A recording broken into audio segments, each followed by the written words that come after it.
So it's the FA Cup semi-finals this weekend. Everton versus Man United is probably the biggest tie of all of them, and it's a huge tie for both clubs and both managers.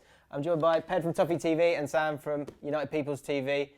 How are you, firstly, Ped, as someone who likes to give his opinion, be it negative or positive, are you looking forward to an FA Cup semi-final, which is generally seen as a good thing? Yeah, no, looking forward to it because it's a chance of silverware. No problems with that at all. You know, it's a trip to Wembley, I suppose. Not that I'm getting too excited about going to Wembley because I don't actually think semi-finals should be at Wembley. But yeah, you know, it is a chance for Everton to win silverware, and that's something we've been craving for a long time. So forget, everything else about, what's been said about the manager or about the team this season. There is a genuine chance whoever wins this tie to win the FA Cup. So you've got to be excited about that. What about you, Sam? It's been the FA Cup's getting to that point now where it's lost a little bit of its polish. Yeah. But it's still a massive game for Man United, or is it not? Oh yeah, of course it is. It's like you're going to have over 30,000 United fans, over 30,000 Everton fans. It's a unique atmosphere, and it's FA Cup semi.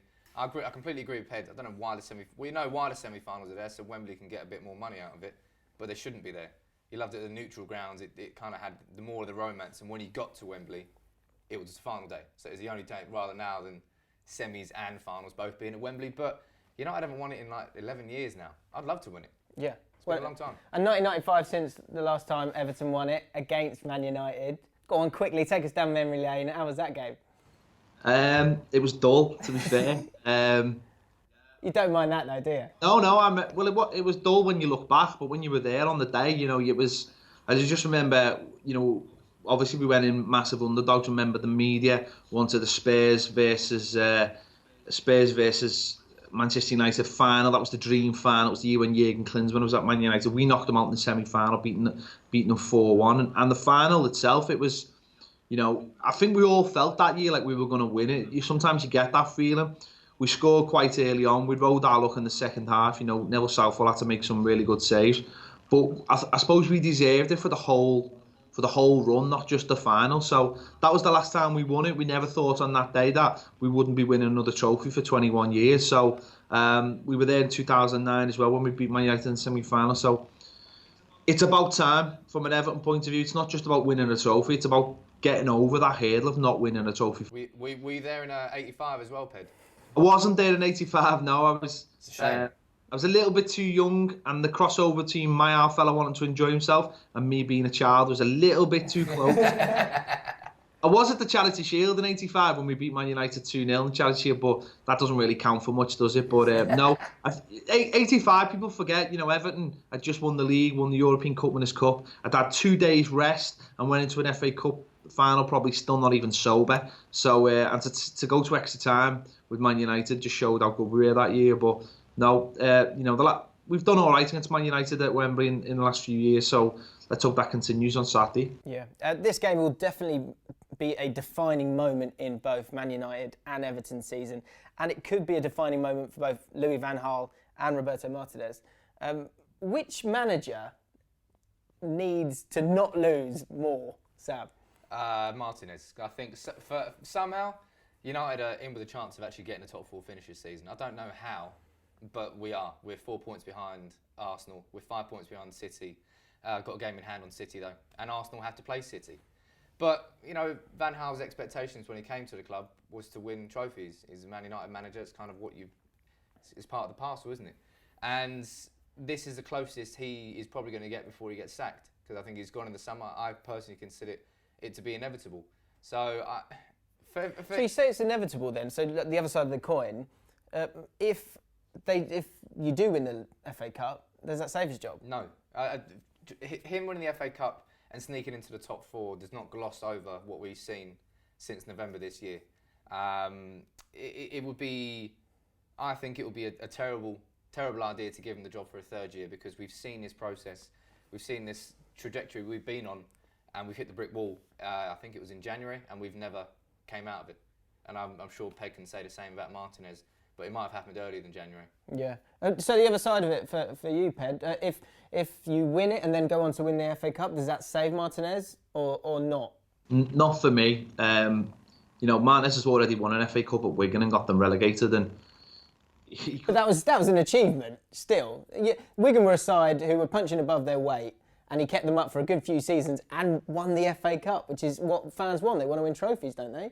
Yeah, but you do know that 2 other managers got higher place finishes with Wigan than Roberto Martinez, don't you? So Steve Bruce and Paul Jewell got higher finishes. They finished in around the top 10 with Wigan. You've still got Wigan, were a very, very small team with a small wage bill, and he achieved there. He did achieve there. That's how he got the Everton job, surely. Yeah, I suppose, but if we win the FA Cup this year, he could possibly get us relegated next season. That's just the feeling around Everton. Really? That bad? Yeah, for the majority, I think he's just run out of time now, and if you'd like to think with the new investments in Everton that they'll be brave and go out and try and get a top manager. That's what I want anyway. You know, it might sound stupid, but I want us to be linked with people like Mourinho. There's someone behind you, Ped. Sorry, mate. Have a look over your left shoulder.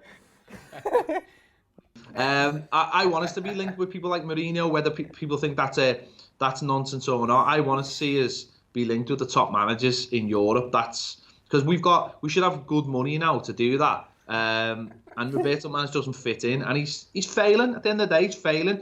But regardless of what people think about Everton, you know, even in the last 10 years, we have finished comfortably around the European places in the Premier League, and now we're gonna finish 2 seasons in a row in the bottom half, and that's just simply not acceptable for me. So, you know, whether he wins it or not, yes, it would be great if he wins it.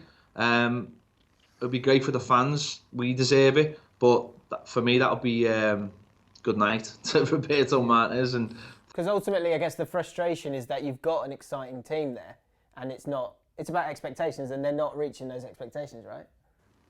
They're not reaching the expectations, and personally, I think some of those players will leave in the summer. I think Romelu Lukaku will leave. I think John Stones will leave. And I think other players in the team are starting to look like they don't get coached very well. We're seeing players effectively go backwards. Do you think an FA Cup win would mean that you'd be able to keep hold of Lukaku and Stones? No. The trophy doesn't mean that much to them. So, you know, these are players that I think it's bigger. I think someone like John Stones, I think he fell out with Roberto Martinez last summer. Never mind anything else. I think he was made promises, they weren't kept, and I think he's looked unhappy since. Romelu Lukaku, I think for him it's the right time to go and play in the Champions League. And who can argue? He scored. You know, I think he's the 3rd or the 4th top goal scorer in the Premier League. And you look at the other players, Aguero, Vardy, you know, Harry Kane, they're playing in top 4 teams. And he's done it year on year, actually, as well. And for such a young player, that's pretty impressive. On to the semi-final itself, then. Weighing it all up, where do you think the game's going to be won and lost, huh? By the team who scores the most goals, James. Nice, thanks. Yeah, Join us next week. Yeah, you gave me that truism. No, but I think United's strength this season is definitely... It's kind of weird. It started off as our defence was our strongest point. And then once Martial got running and then Rashford emerged on the scene, all of a sudden, our strength's in attack. And we've actually played some pretty decent football, not in the 1-0 win over Aston Villa. Somehow we nearly drew against Aston Villa, so that's probably going to fill Everton with loads and loads of hope. But, you know, we've got genuine, exciting, attacking players there. And it depends. I mean, Wembley's a big pitch, and you can't really play... maybe that sort of size of pitch might suit Louis van Gaal a little bit in trying to drag the spaces out with his possession football. But if we play with pace on the counter-attack, we've got Martial, we've got Lingard, Rashford, you've got Memphis, you've got Antonio Valencia's come back from injury, and now Rooney's coming back. I'm not sure whether he's going to play. Typically, he plays pretty crap against Everton and Liverpool, but he scored at Goodison Park this year.